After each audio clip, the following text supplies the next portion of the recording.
मैं 31 मार्च को जिस दिन प्रदर्शन शुरू हुए, मैं उस दिन कोलंबो में ही था।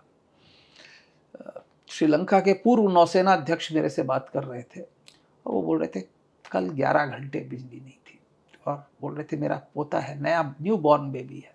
तो आप समझ सकते हैं कि कितनी समस्याएं होती हैं उन लोगों को जो कि वेल ऑफ हैं। भारत में आज हमारे अनाज के भंडार इतने भरे हुए हैं कि अगर हम 1 साल तक कुछ ना उगाएं तब भी हम लोगों को खिला सकते हैं।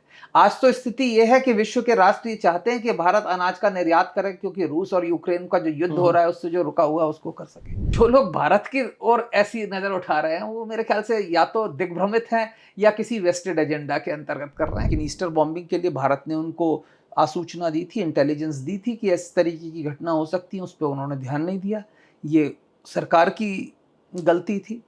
पर फिर भी कहा जा सकता है कि आतंकवाद पर उस राष्ट्र का कोई कंट्रोल नहीं था। चीन ने इनको डेट ट्रैप में फंसा दिया। शुरू में उन्होंने कुछ निवेश किया तो उनको लगा कि हाँ ये निवेश कर रहे हैं तो हम भी और कर सकते हैं, वो उन्होंने कर्ज लेके कर लिया। तो जब कर्ज लेके किया फंस गए और इस तरीके के प्रोजेक्ट्स में किया जो आर्थिक रूप से वायबल थे ही नहीं। अब जैसे आपने हम्बनतोता में पोर्ट बना दिया, अब कौन सा जहाज वहां जाएगा, क्यों जाएगा, क्या अनलोड करेगा? श्रीलंका के लिए या नेपाल के लिए या बांग्लादेश के लिए चीन कभी भी भारत का पर्याय नहीं हो सकता।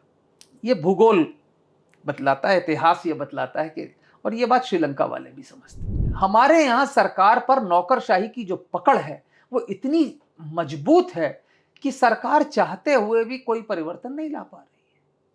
कोई अकाउंटेबिलिटी नहीं है। आपके यहाँ प्रोजेक्ट चलते रहते हैं। नौकरशाही ने एक आर्ट मास्टर कर ली है, हैविंग अथॉरिटी विदाउट अकाउंटेबिलिटी। लेकिन पाकिस्तान की समस्याएं और भी गंभीर है। क्या है, पाकिस्तान में पावर क्राइसिस है। पाकिस्तान में अभी 14-14 घंटे पावर नहीं आ रही है। 9000 मेगावाट्स के करीब उनकी क्या कहते हैं पावर शॉर्टेज है अभी इस वक्त। बैलेंस ऑफ ट्रेड प्रॉब्लम है, बहुत मैसिव बैलेंस ऑफ ट्रेड की प्रॉब्लम है। टैक्स टू जीडीपी रेशियो काफी लो है। तो समस्याएं गंभीर हैं और उनका कोई सोल्यूशन मुझे दिख नहीं रहा तुरंत। जो राम सेतु जिसकी बात करते हैं, अगर उस राम सेतु को हम दोबारा निर्माण कर सकें तो हम श्रीलंका की समस्याओं को बड़ी जल्दी हल कर सकते थे।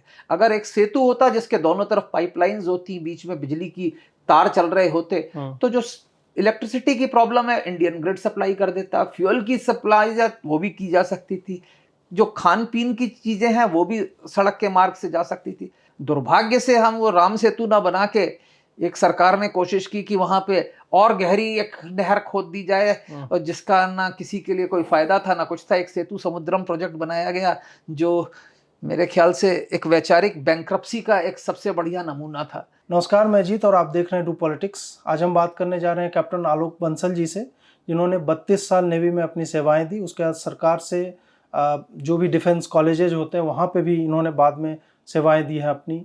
2 युद्ध पोतों का भी नेतृत्व किया है और श्रीलंकन क्राइसिस पे आज हम इनसे बात करने जा रहे हैं। इन्होंने श्रीलंका में जो पीस कीपिंग इनिशिएटिव हुआ था यूएन का, उसका भी हिस्सा रहे हैं, तो ये जो है काफ़ी रेलेवेंट हो जाता है। सर, आपका बहुत बहुत स्वागत है।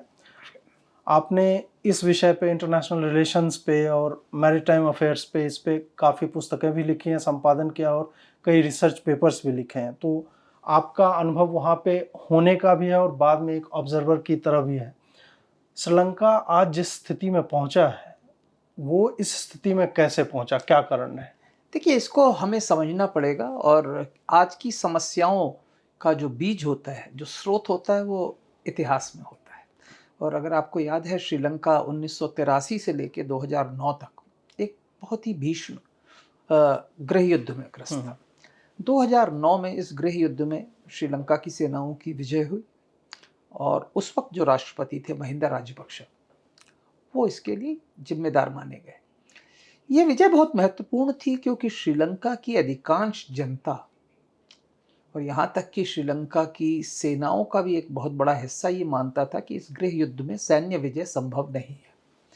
लेकिन ये विजय हुई और उसमें कुछ हद तक भारत का भी सहयोग था। और इस विजय के कारण जो राष्ट्रपति राजपक्षे थे, उनकी जो लोकप्रियता थी वो बहुत ज़्यादा बढ़ गई, क्योंकि जनता ने जो चीज़ की अपेक्षा नहीं की थी वो हो गई।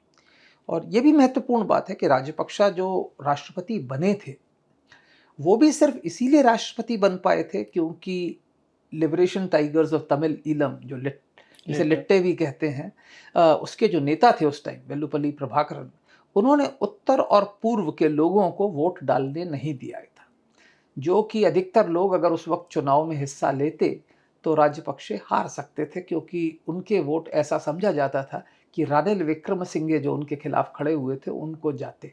और उससे पहले रानिल विक्रमसिंघे जो थे एलटीटी के साथ काफ़ी योगदान कर चुके थे शांति वार्ता की तरफ, और एक डेवोल्यूशन का पैकेज जो है तैयार हो चुका था, जिसके अंतर्गत एलटीटी को एक परोक्ष रूप से एक छोटा सा ऑटोनोमस रीजन दे दिया गया था करीब करीब। लेकिन प्रभाकरन को ऐसा लगता था कि शायद उनके इस प्रपोजल से तमिल लोग खुश हो जाएंगे और उनकी जो एक भिन्न राष्ट्र की मांग है वो शायद पूरी तरह नहीं होगी, और इसलिए उन्होंने विक्रमसिंघे को हरवाया और उसके कारण महिंद्र राजपक्षे शासन में आए। और चूंकि महिंद्र राजपक्षे इन किसी चीज़ों के समर्थन में नहीं थे, तो उन्होंने इस चीज़ का एक सैन्य समाधान ढूंढने की कोशिश की और सैन्य समाधान मिल गया। और चूंकि सैन्य समाधान मिल गया, उनकी लोकप्रियता जो है श्रीलंका में बहुत बढ़ गई। और उसके बाद एक ऐसा दौर आया कि निरंकुश शासन हो गया। जितने भी संवैधानिक चेक्स एंड बैलेंसेस उनकी शक्तियों पे थे वो उन्होंने धीरे धीरे हटा दिए।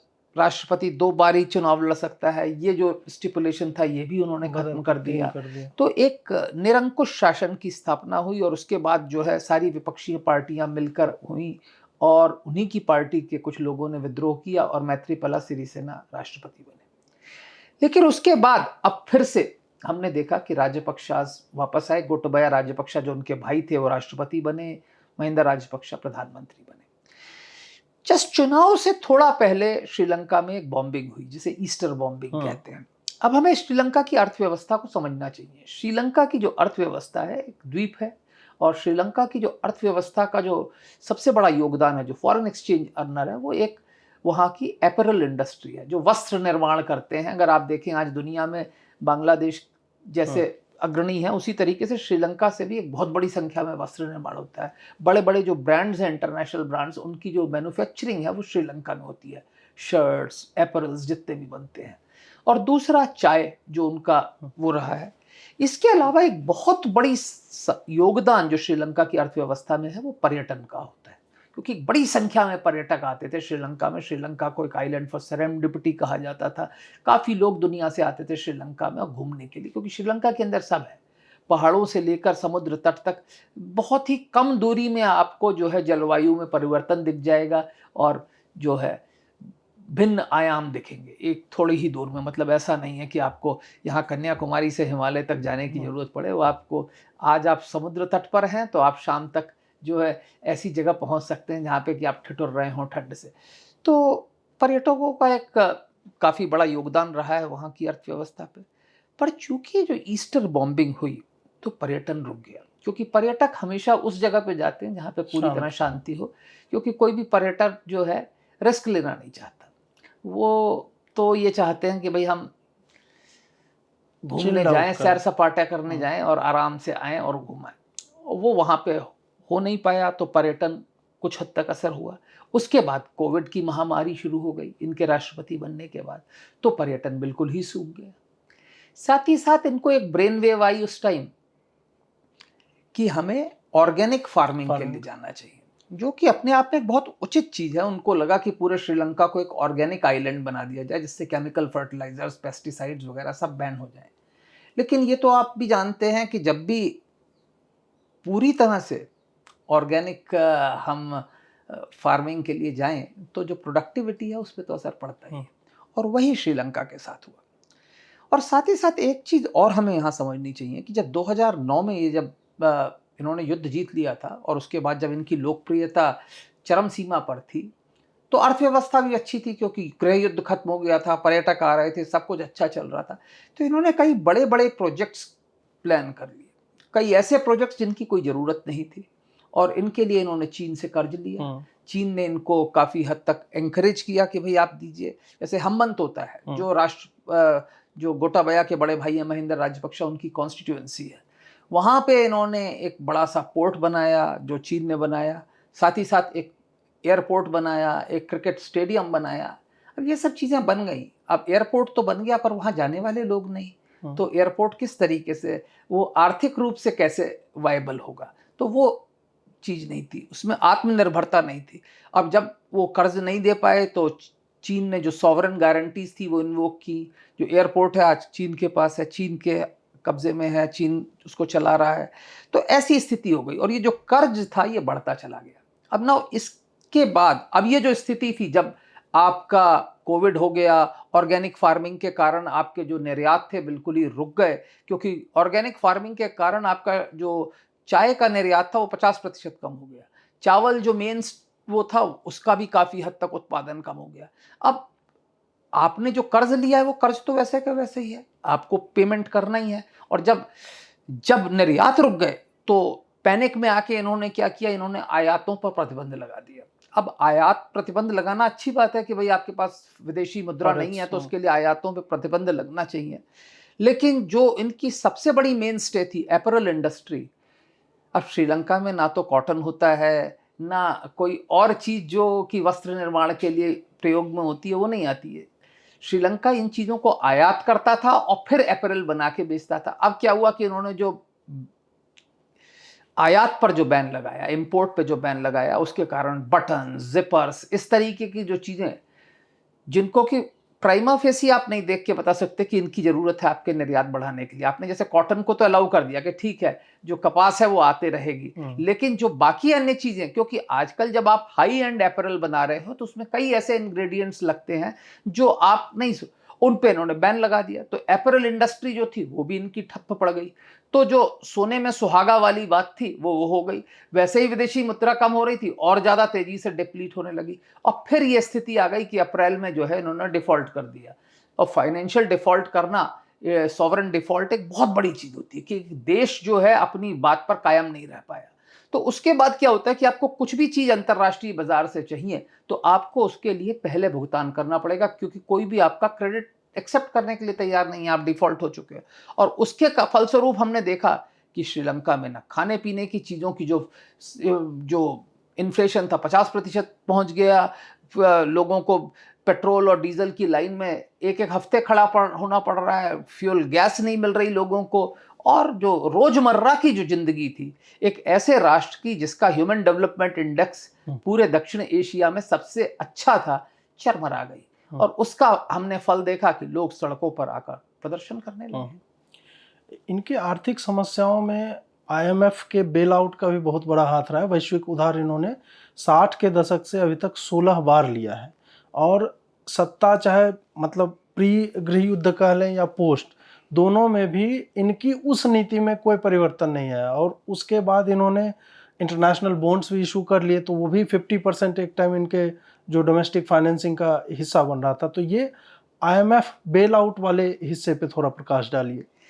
देखिए क्या है कि आईएमएफ ने इनको बेल आउट किया है, आईएमएफ कई देशों को करता है। अगर आप पाकिस्तान को देखें तो 46-47 बार हो गया उनका, 46 बार से ज्यादा हो गया। तो उसके कंपैरिजन में पर श्रीलंका की जो अर्थव्यवस्था है उबर रही थी, इसमें कोई शक की बात नहीं है। 2009-10 में श्रीलंका की अर्थव्यवस्था उबरने लगी थी, क्योंकि लोन तो था, कर्जा था, पर आईएमएफ का कर्जा तो आपको आगे आर्थिक प्रगति में सहयोग देता है। और आईएमएफ लोन आपको जब भी देता है जब उनको लगता है कि आपका जो मॉडल है, जो आर्थिक पॉलिसीज हैं, वो आगे चलकर उनके कर्ज को पे करने में सहायक होंगी।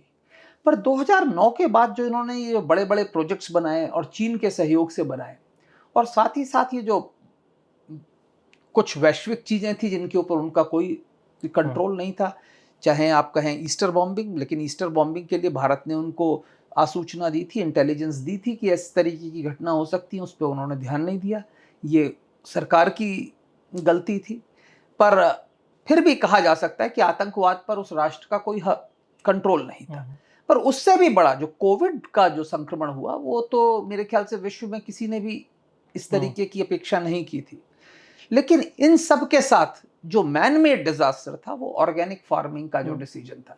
मैं ये नहीं कह रहा कि डिसीजन गलत था, पर उसकी जो टाइमिंग थी वो बहुत ही ज्यादा गलत थी। जब आप ऑलरेडी ईस्टर बॉम्बिंग और कोविड के संक्रमण से जूझ रहे थे, ऐसे वक्त पर आपका ऑर्गेनिक फार्मिंग के लिए जाना मेरे ख्याल से बहुत ही गलत निर्णय था। और उसके कारण जो आईएमएफ के जो लोन्स थे, आपको अब क्या है कि आईएमएफ के वो दोबारा लोन के लिए जा रहे हैं। अब जब आप डिफॉल्ट कर चुके हो तो आईएमएफ तो आपसे एक ऐसा रोल मॉडल चाहता है कि जिसमें आप ये दिखाएं कि भाई हम आपकी अर्थव्यवस्था इस कर्ज को पे करने की स्थिति में है, उसके लिए आपका क्या रोड मैप है, क्या पॉलिसीज है, तो उसमें समय लगता है और वही आवश्यक है।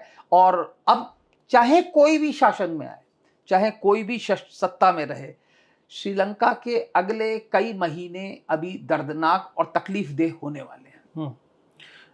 चीन की आक्रामक नीतियों पर भी थोड़ा बताइए, क्योंकि श्रीलंका के कुल वैश्विक डेट का मात्र 10% चीन से लोन लिया गया, लेकिन उसके जितने बड़े बड़े इंफ्रास्ट्रक्चर प्रोजेक्ट हैं, और आपने बताया कि जैसे एयरपोर्ट बना दिया हम्बनतोता में, कैश इनफ्लो हो ही नहीं रहा, उससे कुछ जनरेट ही नहीं हो रहा है। तो चीनी लोन की गुणवत्ता ज़्यादा मतलब खतरनाक है, को किस क्वालिटी का लोन है या कितना लोन दिया गया? देखिए, चीन ने क्या है, चीन ने इनको डेट ट्रैप में फंसा दिया। शुरू में उन्होंने कुछ निवेश किया तो उनको लगा कि हाँ ये निवेश कर रहे हैं तो हम भी और कर सकते हैं, वो उन्होंने कर्ज लेके कर लिया। तो जब कर्ज लेके किया फंस गए, और इस तरीके के प्रोजेक्ट्स में किया जो आर्थिक रूप से वायबल थे ही नहीं। अब जैसे आपने हम्बनतोता में पोर्ट बना दिया, अब कौन सा जहाज वहां जाएगा, क्यों जाएगा, क्या अनलोड करेगा, इसकी कुछ एनालिसिस होना चाहिए था। जब आपका कोलंबो में इतना बड़ा पोर्ट है, आप उसके एक्सटेंशन प्रोजेक्ट्स पे जा रहे हैं, ईस्टर्न वे, वेस्टर्न। अब हम्बनतोता में आपने हवाई अड्डा बना दिया। अब श्रीलंका का डिस्टेंस कितना है, आप ये बताइए। कोलंबो में जाके वो क्यों जाएगा कोई व्यक्ति हम्बनतोता? ज़्यादा ज़्यादा एक फ्लाइट जाएगी। और आपने इतना बड़ा एयरपोर्ट बना दिया, उसमें आपने जो लोन लिया है वो एयरपोर्ट कैसे सर्विस करेगा? आपने वहाँ क्रिकेट स्टेडियम बना दिया। अब कौन जाएगा, कौन देखेगा उस स्टेडियम में? इतना बड़ा स्टेडियम है, उसमें देखने कौन जाएगा? लोग कोलंबो से आएंगे या कैंडी से आएंगे? वो संभावनाएं नहीं है। तो जो चीन का लोन था, और दूसरी एक चीज समझ लीजिए, चीन वाले कोई भी अनुदान नहीं देते, वो कर्ज देते हैं। ये बात उनकी बड़ी साफ है। देखिए, आप ग्लोबल गिविंग इंडेक्स आया था, उसमें चीन सबसे नीचे है। भारत बहुत ऊंचा नहीं है, लेकिन चीन से हम ऊपर है फिर भी। पश्चिमी देश और म्यांमार उसमें नंबर 1 है। अच्छा, आपको ये आश्चर्य होगा कि एक गरीब देश होने के बावजूद गिविंग इंडेक्स जो है उसमें वो हाई है, क्योंकि वहाँ पे हर व्यक्ति चाहे जितनी भी उसकी क्षमता हो देना चाहता है।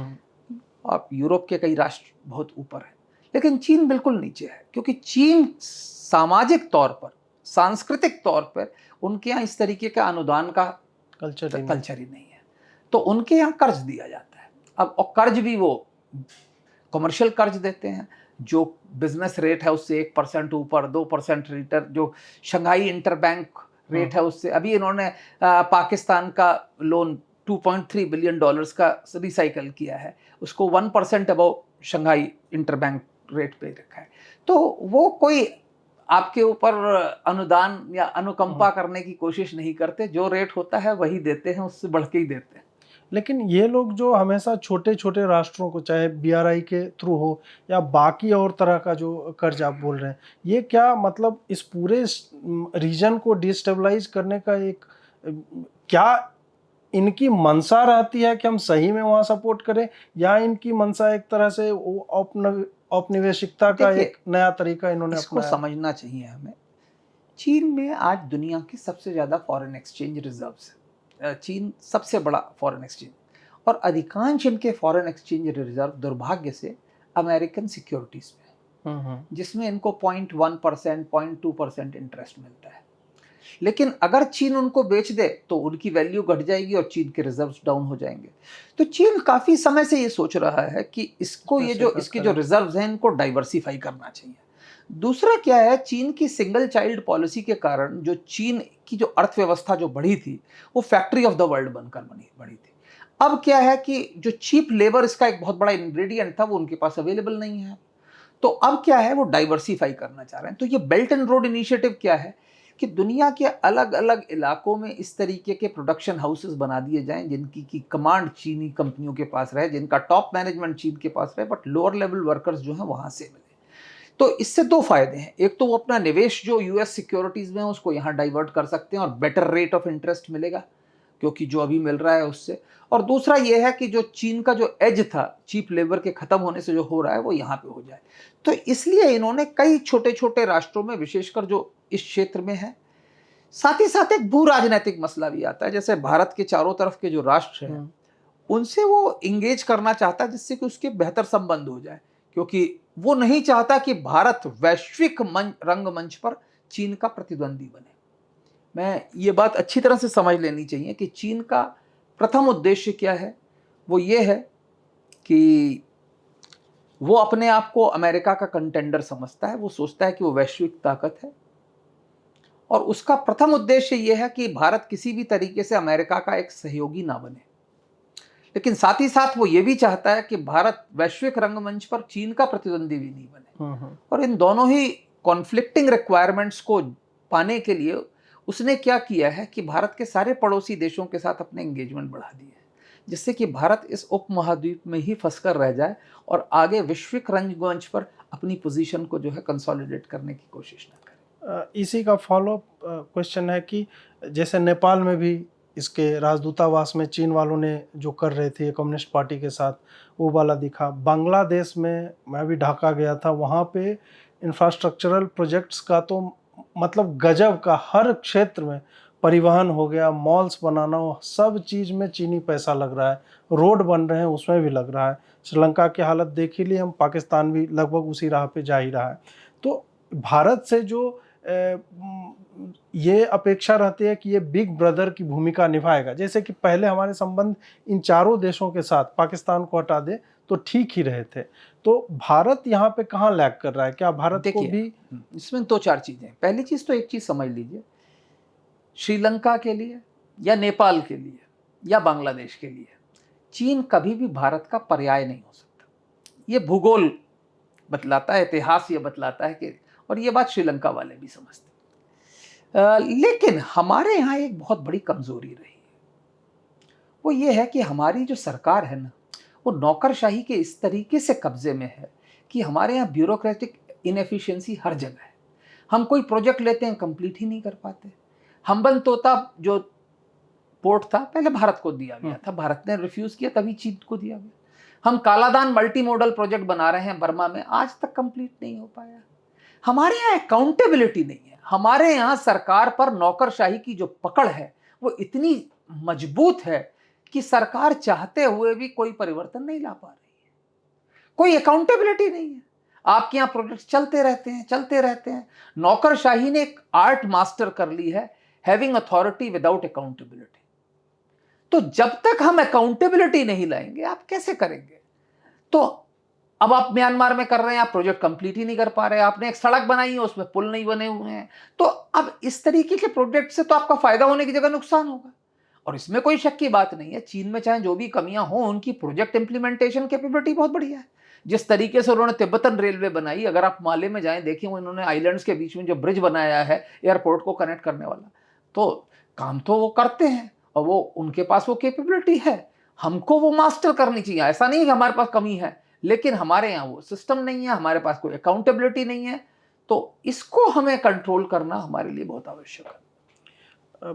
श्रीलंका से थोड़ा पाकिस्तान पे जाएंगे, क्योंकि वो भी उसी स्पाइरल ऑफ डेट में जो है फंसता जा रहा है। तो क्या पाकिस्तान की भी यही दुर्गति होने वाली है, या फिर अभी FATF और इसमें थोड़ा सा उनको लीवे मिला है, लग रहा है कि ग्रे लिस्ट से बाहर कर देगा? पाकिस्तान की स्टेट बैंक ऑफ पाकिस्तान पे 30 जून को 9.8 बिलियन डॉलर्स थे। That's the foreign exchange reserve.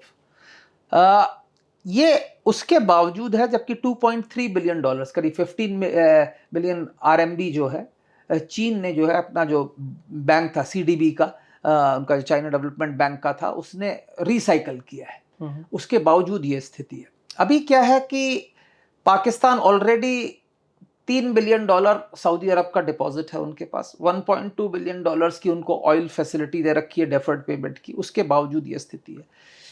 Pakistan अभी सऊदी अरब से 2 बिलियन डॉलर की अपेक्षा कर रहा है कि आप 2 बिलियन डॉलर और डिपॉजिट करिए, 1.2 बिलियन डॉलर्स की हमें एक्सटेंडेड फैसिलिटी दें।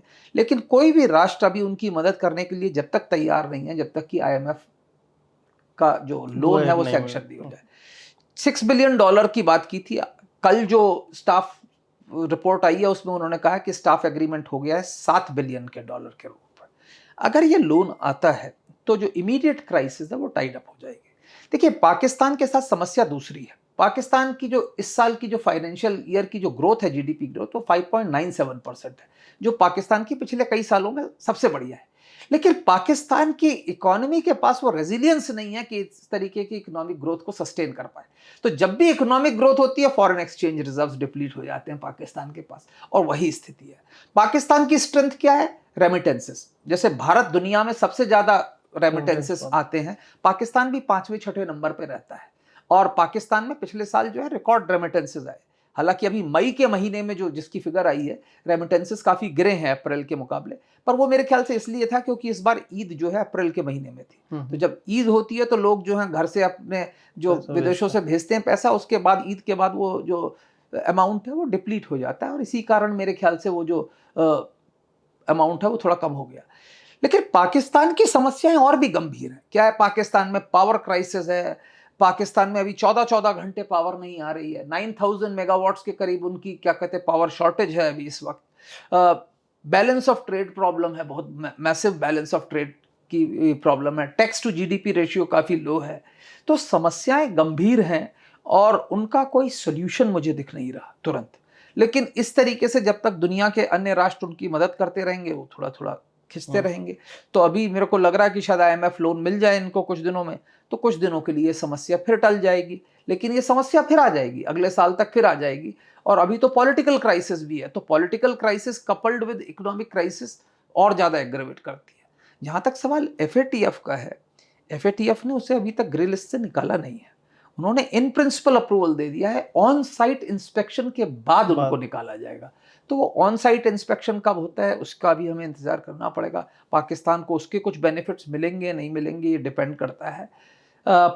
पाकिस्तान का जो मेन स्टे है टेक्सटाइल्स, उसकी पिछले महीने काफ़ी बुरी हालत रही है क्योंकि पावर शॉर्टेज रही है। तो कई समस्याएं हैं। अभी पावर के केस में क्या है कि वो जो ऑयल इंपोर्ट करते हैं, कोई पाकिस्तानी बैंक का एलसी एक्सेप्ट नहीं करता। सो पाकिस्तानी बैंक्स के एलसी को एक फॉरेन बैंक को अंडरराइट करना पड़ता है अगर आपको कुछ मंगाना है, और उसके लिए हर बैंक तैयार नहीं होता। उसके लिए भी उनको कुछ एश्योरेंसेस, तो इस तरीके की कई समस्याएं हैं उनके पास अभी एनर्जी इंपोर्ट करने के लिए। और मेरे को लगता है अगले 1-2 महीने में एनर्जी क्राइसिस और ज़्यादा एग्रेवेट हो जाएगा, क्योंकि जितनी उनको एलएनजी की रिक्वायरमेंट थी, जितने कार्गो की रिक्वायरमेंट थी, उतने कार्गो उनको नहीं मिल रहे हैं, क्योंकि उतने उन्होंने अभी तक कॉन्ट्रैक्ट नहीं किए हैं। अगर स्पॉट में खरीदेंगे तो हो सकता है कीमत बढ़ भी जाए या कम हो। हालांकि अभी तो ऑयल प्राइसेस क्रैश हुई हैं थोड़ी, तो शायद उनको कुछ सुकून मिले इस बात से। पर काफ़ी समस्याएं हैं पाकिस्तान की, और इस साल शायद उनकी वीट क्रॉप भी उतनी अच्छी नहीं होगी, तो फूड की भी एक क्राइसिस है। फूड इंपोर्ट करना पड़ रहा है उनको, वीट, तो वो भी एक समस्याएं हैं। तो कई इस तरीके की समस्याएं हैं जो एक साथ आ गई हैं पाकिस्तान के सामने। और पाकिस्तान की जो आर्थिक स्थिति है वो मुझे आने वाले समय में थोड़ी गंभीर दिखती है। वापस आते हैं श्रीलंका पे। गृह युद्ध के पहले जो स्थिति थी और उसके बाद मात्र 13 साल बीते हैं और एक आशा की किरण दिखी थी, वो आशा की किरण कहाँ गुम हो गई? और उसमें भी जबकि गोटाबाया जो है वो स्वयं इनका हाथ रहा है गृह युद्ध में, वो आर्म फोर्सेस के पार्ट रहे हैं, फिर राष्ट्रपति बने भाई, और इनके 11 मेंबर्स एक टाइम में कहा जाता है कि कैबिनेट का हिस्सा थे। देखिए, पहली चीज़ तो ये समझनी चाहिए कि मेरा हमेशा से मानना है कि generosity in the face of victory is hallmark of statesmanship. जब आपको विजय हो चुकी हो तो आपको उदारता दिखानी चाहिए। वो एक स्टेट्समैन या बड़े भारी विचारक या चिंतक की एक पहचान है।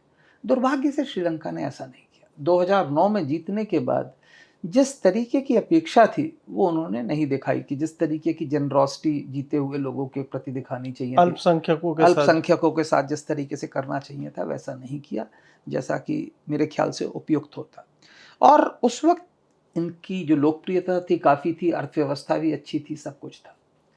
अब क्या हुआ कि अगर आप देखें पिछले 1-2 साल के अंदर ही, जब से दोबारा गोटाबाया राजपक्षा राष्ट्रपति बने, गोटाबाया राजपक्षा जैसे आपने कहा रक्षा सचिव होते थे जब गृह युद्ध था, और उनकी एक बहुत बड़ी भूमिका थी शरद फोंसेका और उस समय के राष्ट्रपति महिंदा राजपक्षा के साथ इस विजय को दिलाने में। पर क्या है कि इस 2 साल के अंदर जो अर्थव्यवस्था जिस तरीके से चरमरा गई, एक ऐसे राष्ट्र की कि जहाँ के लोग काफ़ी समय से एक अच्छी जीवन शैली के आदी हो चुके थे। अगर आप देखिए श्रीलंका का ह्यूमन डेवलपमेंट इंडेक्स चाइना से भी बेहतर है। भारत के सारे पड़ोसी राष्ट्रों में श्रीलंका का ह्यूमन डेवलपमेंट इंडेक्स सबसे उच्च था। तो वहाँ के लोग पढ़ाई मतलब एजुकेशन करीब करीब यूनिवर्सल थी। सब कुछ चीज़ें जो थी, जो बेसिक जो ज़रूरतें होती हैं इंसान की, वो सारी मिल वहाँ पे अवेलेबल थी। वहाँ पे स्टार्क पॉवर्टी नहीं थी, ये सब कुछ नहीं था। उसके बाद एकदम आदमी को झटके से अगर गिरे जो स्थिति, अगर आप ये सोचें कि मैं 31 मार्च को जिस दिन प्रदर्शन शुरू हुए, मैं उस दिन कोलंबो में ही था। श्रीलंका के पूर्व नौसेना अध्यक्ष मेरे से बात कर रहे थे और वो बोल रहे थे कल 11 घंटे बिजली नहीं थी, और बोल रहे थे मेरा पोता है, नया न्यू बॉर्न बेबी है। तो आप समझ सकते हैं कि कितनी समस्याएं होती हैं उन लोगों को जो कि वेल ऑफ है। भाई आप 11 घंटे बिजली नहीं है, और वो भी एक कोस्टल सिटी में जहाँ ह्यूमिडिटी ज़्यादा है, ये सब समस्याएं कितनी होंगी आप समझ सकते हैं। खाने की चीज़ें नहीं मिल रही, तो तेल नहीं मिल रहा, आप जा नहीं सकते। तो ये तो वो चीज़ें हैं जो रोज़मर्रा की है। तो क्या है कि एक स्पॉन्टेनियस क्रोध था, और क्या था कि राजपक्षाज ने सत्ता पर अपनी पकड़ इस कदर कर रखी थी कि परिवार का एक भाई प्रधानमंत्री, एक भाई राष्ट्रपति, दूसरा भाई फाइनेंस मिनिस्टर, एक भाई कुछ और, उसका बेटा कुछ और, प्रधानमंत्री के बेटे कुछ और। तो इतने लोग राजपक्षा फैमिली के सरकार के अंदर थे कि जो भी दोष था वो फिर इनके पास ही आना था, किसी और के ऊपर तो ब्लेम जा ही नहीं सकता था। जब आप पूरी तरह से सत्ता पे काबिज हो तो सारे निर्णय आपके हैं, तो आप जिम्मेदार भी हो। तो वो जो गुस्सा फूटा तो वो इनके ऊपर फूटा, और उसके चलते महिंदा राजपक्षा ने त्याग पत्र दिया। उसके बाद जो विरोध विपक्षी नेता थे सजित प्रेमदासा, उनको बोला गया कि आप प्रधानमंत्री बन जाओ, पर वो भी जानते थे कि इस स्थिति में लेने में कोई फायदा नहीं है, क्योंकि अगले कुछ महीने तो समस्या होनी है। तो जो पूर्व प्रधानमंत्री थे रानिल विक्रमसिंघे, जो कि इस वक्त मेरे ख्याल से सबसे ज्यादा अनुभवी राजनीतिज्ञ हैं श्रीलंका में, वो तैयार हुए और उनको प्रधानमंत्री बना दिया। अब जो जनता है उनके भी इस्तीफे की मांग कर रही है। सवाल यह है कि इस वक्त जबकि आईएमएफ से आपने बातचीत कर ली है, एक एग्रीमेंट होने वाला है, अब आप एक एक्सपीरियंस्ड राजनेता को हटा के एक फिर नौसिखिए को लाके खड़ा करें, तो क्या ये उचित है? एक नई सरकार बनाएं, क्या ये उचित है? ऑल पार्टी गवर्नमेंट कहने में बहुत अच्छी लगती है, सही बात है, सारे दलों के लोग हैं, सब एक साथ हैं, बहुत अच्छी बात है, लेकिन वो बड़े पॉलिसी डिसीजंस ले पाएगी क्या? उनमें आपस में वैचारिक मतभेद हैं, अपने राजनीतिक मतभेद हैं, तो थोड़ा मुश्किल होगा। मेरा ये मानना है कि अभी जो स्थिति हो गई है, गोटाबाया राजपक्षा श्रीलंका छोड़ के मालदीव्स भाग गए हैं, सिंगापुर जाने की तैयारी कर रहे हैं, इस्तीफा देने वाले हैं, और श्रीलंका के संविधान के अनुसार रानिल विक्रमसिंघे राष्ट्रपति बन गए हैं। आवश्यकता यह है कि स्थिति को पहले कंट्रोल में लाया जाए, आईएमएफ से जो नेगोशिएशन है वो चले, श्रीलंका के संविधान के अनुसार राष्ट्रपति का चुनाव होना है, जिसके लिए सांसद वोट डालेंगे। पूरे श्रीलंका में होने की आवश्यकता नहीं है, वो हो जाए। अगर सजित प्रेमदासा राष्ट्रपति बनना चाहते हैं हो जाए, पर दीर्घकालिक जो निर्णय श्रीलंका को लेने पड़ेंगे, उसमें एक बहुत बड़ा निर्णय ये लेना होगा कि राष्ट्रपति के पास निरंकुश सत्ता नहीं होनी चाहिए, जैसे कि राजपक्षाज ने हमेशा कोशिश की है। राष्ट्रपति की जो पावर है उसमें कटौती होनी चाहिए। अगर आप देखें श्रीलंका की जो समस्याएं हैं ना, उनका प्रादुर्भाव सन 78 से हुआ है, जब श्रीलंका ने अपना संविधान बदला। श्रीलंका में पहले पार्लियामेंट्री डेमोक्रेसी होती थी जैसे भारत में है। इन्होंने 78 में ये फ्रेंच स्टाइल जो राष्ट्रपति प्रणाली अपनाई, और उसके साथ ही साथ इन्होंने प्रोपोर्शनल रिप्रेजेंटेशन ले आए। अच्छा, ना प्रोपोर्शनल रिप्रेजेंटेशन एक ऐसे राष्ट्र में जो एथनिकली और धार्मिक रूप से बटा हुआ हो, सेपरेट इलेक्टोरेट की तरह काम करता है। जैसे स्वतंत्रता से पूर्व भारत में सेपरेट इलेक्टोरेट होता था ना, जिसके कारण पाकिस्तान बना। क्योंकि आज कोई कुछ भी कहे, पाकिस्तान के बनाने में जिस एक सिंगल पॉइंट का सबसे बड़ा योगदान था वो सेपरेट इलेक्टोरेट था। तो प्रोपोर्शनल रिप्रेजेंटेशन जो है पार्लियामेंट्री लेवल पे सेपरेट इलेक्टोरेट की तरह काम करता है, क्योंकि जो भी कट्टरपंथी पार्टियां होती हैं वो अपने ही एथनिक ग्रुप से, अपने ही धर्म के लोगों से वोट प्राप्त करने की कोशिश करते हैं, और वो और कट्टरपंथी विचारधारा ले आते हैं। तो जो ब्रिज करने की जो कोशिश होती है, जो first pass the post system में होता है, वो नहीं हुआ। और 78 के बाद ही आपने देखा 83 से ये जो जातीय दंगे भड़कने लगे, और उसके बाद से 2009 तक ये समस्या चली। अब उसके बाद भी आप देख रहे हैं कि स्थिति अब कंट्रोल में नहीं है, अब दूसरी समस्याएं शुरू हो गई हैं। और इसमें क्या है, इस समस्या के पीछे भी एक निरंकुश सत्ता जो एक व्यक्ति और एक परिवार के हाथ में आ गई, वो रिस्पॉन्सिबल है। तो इसीलिए मेरा ये मानना है कि श्रीलंका को वापस संसदीय राजतंत्र की प्रणाली की तरफ वापस लौटना चाहिए। एक गिरोह ऐसी हर बर्बादी पे कहीं पे भी होगा, यूक्रेन में विवाद हो गया तो बोलेगा भारत में ही होगा, उधर से ट्रम्प चला गया तो बोला भारत में भी ऐसा होगा, लंका में कुछ हो रहा है वो भी बोलता है भारत में भी ऐसा होगा।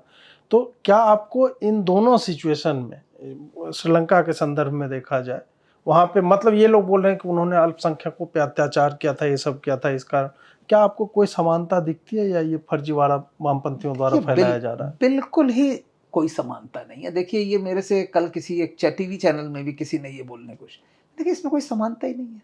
देखिए, पहली चीज तो आप ये समझिए, भारत एक फेडरल स्टेट है और हमारे यहाँ संघीय ढांचा है, श्रीलंका में नहीं है। और अभी जो समस्या है उसमें अल्पसंख्यकों का कोई रोल नहीं है। दूसरी चीज, श्रीलंका एक द्वीप है, उसका जो एग्रीकल्चरल प्रोडक्शन है वो दूसरे आयात पर निर्भर करता है अपनी जनसंख्या को खिलाने के लिए, पिलाने के लिए, एनर्जी के लिए, सबके लिए। भारत में आज हमारे अनाज के भंडार इतने भरे हुए हैं कि अगर हम एक साल तक कुछ ना उगाएं तब भी हम लोगों को खिला सकते हैं। आज तो स्थिति यह है कि विश्व के राष्ट्र ये चाहते हैं कि भारत अनाज का निर्यात करे, क्योंकि रूस और यूक्रेन का जो युद्ध हो रहा है उससे जो रुका हुआ उसको कर सके। बल्कि महत्वपूर्ण चीज ये है कि भारत और श्रीलंका के बीच में अगर एक लैंड ब्रिज होता, जो राम सेतु जिसकी बात करते हैं, अगर उस राम सेतु को हम दोबारा निर्माण कर सकें तो हम श्रीलंका की समस्याओं को बड़ी जल्दी हल कर सकते थे। अगर एक सेतु होता जिसके दोनों तरफ पाइपलाइंस होती, बीच में बिजली की तार चल रहे होते, तो जो इलेक्ट्रिसिटी की प्रॉब्लम है इंडियन ग्रिड सप्लाई कर देता, फ्यूल की सप्लाई वो भी की जा सकती थी, जो खान पीन की चीजें हैं वो भी सड़क के मार्ग से जा सकती थी। दुर्भाग्य से कई सरकारों ने इस तरफ ध्यान नहीं दिया, जबकि इस सेतु की मांग हर तरफ से है। आज श्रीलंका का हर धर्म का व्यक्ति, हर एथनिसिटी का व्यक्ति भारत आना चाहता है पिलग्रिमेज के लिए, तीर्थ यात्राओं के लिए, चाहे वो हिंदू हो, बौद्ध हो, मुसलमान हो, कोई भी हो यहां आना चाहता है। उसी तरीके से चाहे वो तमिल हो, सिंगल हो, मुस्लिम हो, कोई भी हो, वो भारत में आना चाहता है शिक्षा के लिए, स्वास्थ्य सेवाओं के लिए आना चाहता है। उसी तरीके से श्रीलंका में जाने वाले पर्यटकों में सबसे बड़ी संख्या भारतीय लोगों की है। और अगर आप रोड ब्रिज होता तो इनकी संख्या में कई गुना इजाफा हो जाता। आप ये सोचिए, कई गुना। और इससे श्रीलंका की अर्थव्यवस्था भी बढ़ती, और हमारे जो रामेश्वरम और धनुषकोटी के पास जो लोग सबसिस्टेंस फिशिंग में लगे हुए हैं, जो मछुआरे हैं, जो बेचारे एक नौका में लेके बैठते हैं और श्रीलंका की सीमा में चले जाते हैं, कभी उनको श्रीलंका वाले, उनको भी एक रोजगार का मौका मिल जाता, और ये जो समस्याएं हैं हमेशा के लिए खत्म हो जाती। दुर्भाग्य से हम वो राम सेतु ना बना के, एक सरकार ने कोशिश की कि वहां पे और गहरी एक नहर खोद दी जाए, और जिसका ना किसी के लिए कोई फायदा था ना कुछ था। एक सेतु समुद्रम प्रोजेक्ट बनाया गया जो मेरे ख्याल से एक वैचारिक बैंक्रप्सी का एक सबसे बढ़िया नमूना था। तो मेरा ये मानना है कि जो लोग भारत की ओर ऐसी नज़र उठा रहे हैं वो मेरे ख्याल से या तो दिग्भ्रमित हैं या किसी वेस्टेड एजेंडा के अंतर्गत कर रहे हैं। क्योंकि भारत इस वक्त अगर आप देखें तो महंगाई भी अगर देखें, इन्फ्लेशन, तो दुनिया के जो अन्य राष्ट्र हैं यूक्रेन युद्ध के बाद, उसमें भारत में सबसे कम महंगाई बढ़ी है। अगर आप देखें फूड प्रोडक्शन की बात है तो हमारा आज India more than self sufficient है फूड ग्रेन्स में। अभी जबकि हमारी फसल आई नहीं है, उससे पहले भी हमारे गोदाउन भरे हुए हैं। तो ऐसा नहीं है कि भारत में कोई खाद्य पान की समस्या होने वाली है, एनर्जी इश्यूज की प्रॉब्लम है, ऐसा कुछ भी नहीं है। और भारत श्रीलंका जैसा छोटा राष्ट्र नहीं है, कई पोर्ट्स हैं, कई वो हैं, और चीज़ें आ रही हैं, और स्थिति पूरी तरह से कंट्रोल में है। भारत की अर्थव्यवस्था अगर दुनिया की अर्थव्यवस्थाओं में देखें तो फास्टेस्ट ग्रोइंग लार्ज इकोनॉमी है। तो ये तो मेरे ख्याल से कोई ऐसा व्यक्ति जिसको कि बिल्कुल ही तथ्यों से जो वाकिफ ना हो, कोई ऐसा ही व्यक्ति इस बात का अंदेशा कर सकता है। ये तो सत्य से बिल्कुल ही परे है। सर, आप हमारे साथ जुड़े इसके लिए बहुत बहुत आभार आपका। आशा है कि आगे भी अन्य विषयों पे भी आपसे इंटरव्यू मिलता रहेगा। धन्यवाद।